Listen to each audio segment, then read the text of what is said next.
I believe you're wondering why your sales are not working out. It's not about your pricing, it's about how you are giving your offers. I have heard so many successful people saying this, that until and unless your offer is undeniable by the customer, you're not gonna get the success that you need in your sales. Alex Hormozi said that. There's someone named as Dan Locke. Of course, people like Jeff Bezos. I have heard a lot about Elon Musk saying that. So a lot of people who are successful have said that your offer matters a lot when you're selling your stuff, not just your price. So today I'm going to tell you 7 main things that going to help you to bring out your offer. The first thing that you have to make sure is about that offer are very understandable to your customer. They should be really, really easy to understand to the customer. Because if it's very confusing, okay, there's a lot of things, okay, I'm giving you this, blah, blah, blah, blah, blah, blah at this point. Well, it's not understandable to the customer. You have to make it really easy for the person to perceive the value and then perceive the cost of that value at the same point. If we talk about the second point, your offer should be highly desirable. What does that mean? If I go for a problem, normal problem, right? Until and unless that our product is not solving someone's problem or it's not giving someone's pleasure, it's not desirable at all. So you have to make sure that it's doing either one of the things. Okay, so now the third part, which is high perceived value. You must have heard about it a lot, about high perceived value, but I think a lot of people don't know what does that mean. The value should not be perceived by you. It should be perceived by the customer. It should be high, yet perceivable by the customer. Let's say you have books. You're giving 100 books in $5. That's not going to work out for a person who does not read book. It's going to work out only for the people who are bookworms, right?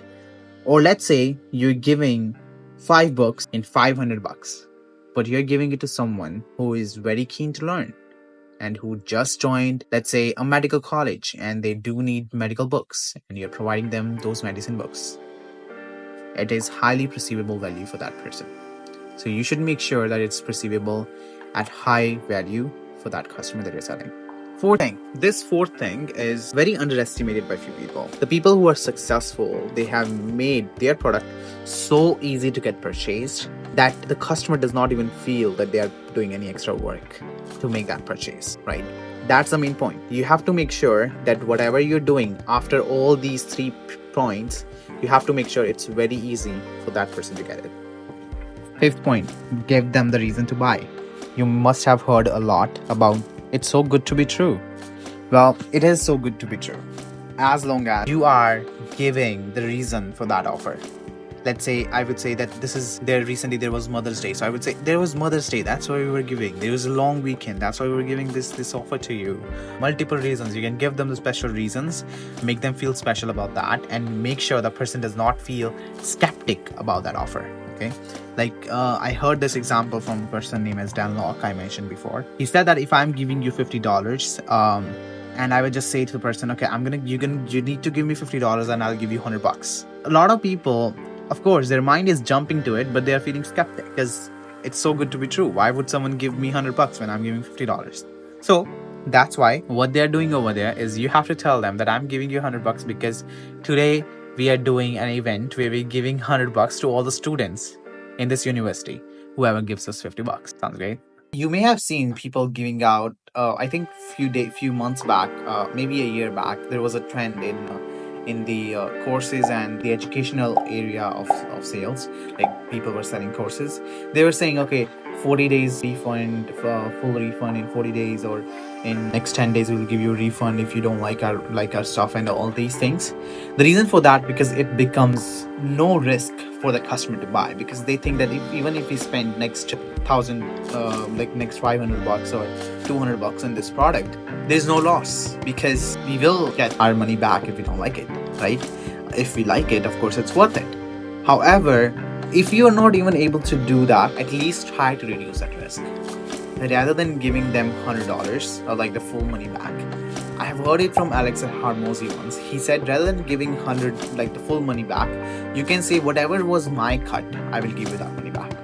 Let's say you don't want to show yourself as a business owner to the customer, but you act like a sales rep. So you will say, I have 30% cut in this, right?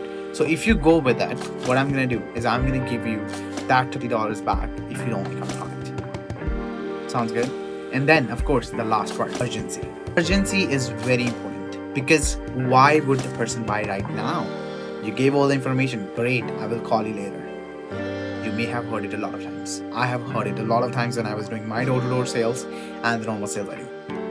So how do you avoid that? You have to give them the reason why they need to buy today. Okay. To buy it today, you give them things like this discount is ending in next 5 hours. This discount is ending in next 24 hours. This discount is for next 50 people, and we are already at 45th. So I'm not sure. And even if next week 30 people are working in my team, so I'm not sure in next half an hour we're gonna have the next 5 people booked. And then even if you try everything, we cannot do that. And we have this reputation that we do not go away, like we don't break our promises. So this is our promise that we cannot do this part after any 50 people, like, because that's in our policy. You just have to give them the reasons and different like say deadlines where they must think that why is it today. After your sales are booming, I would really like you to please subscribe my channel, comment if you liked, and whatever you think does not make sense to you or whatever made sense with you, please give it a thumbs up or give it a subscribe, and check out my other videos. We have really great work done. We are telling people a lot about how they can operate their marketing properly, how they can sales greatly. And of course, I do motivate my audience a lot about what's going on currently, how new things, basically AI and stuff, can help in their businesses. So you can also reach out and check out my Instagram as well. It's in the description. You can clearly check that. And I would hope to see you again. Thank you. Have a really great day.